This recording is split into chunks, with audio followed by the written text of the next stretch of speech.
içinmem, bir çay ver içinmem.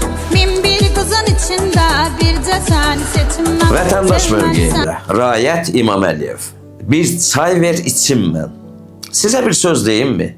Öz şəkil və videolarını əlavə edib, arxa fonda naxırçı qız ləhcəli Şəlalənin bir çay ver içinmən mahnısını səsləndirib, güya komiklik və lağlaqlıq yaradan bəzi qızlar var ha. Vallah bu oxuyan Şəlalə səsli bunlardan qat-qat ağıllı adamdır. Güya Şəlalə səsliyə lağ edirlər.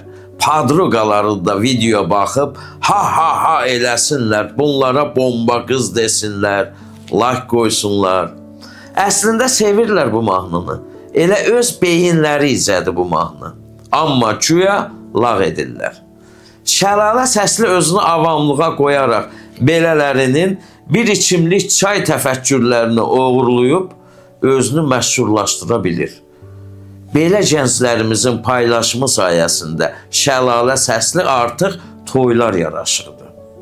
Bu musiqi ilə profil paylaşanlar özləri də bilmirlər ki, bəlkə də məhəllələrində qonşu arvadlar elə bunlara lağ edir. O biri o birinə deyir, ay qız Sara, o Qotur İbadullah'ın nəvəsi Həcərin qızı yoxdurmu? O gün bir çay ver içinmən videosu ilə paylaşım edib elə gülməli idi ki, musiqi zövqü birbaşa təfəkkürlə bağlıdır.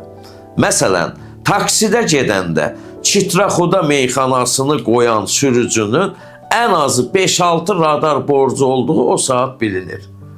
Başqa bir taksi sürücüsünün Sami Yusif'in tutaq ki, Nəsimi kompozisiyasına qulaq astığını görəndə o saat bilirsən ki, bu ya ziyalıdır, ya da əlavə bir iş üçün məcburiyyətdən işləyir.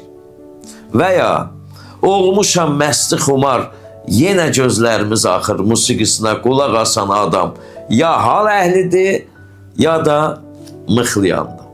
İndi isə bir çay ver içinmən mahnısı ilə TikTok çəkənlər sizcə hansı təfəkkürlü insanlardır? Rəyləriniz maraqlı.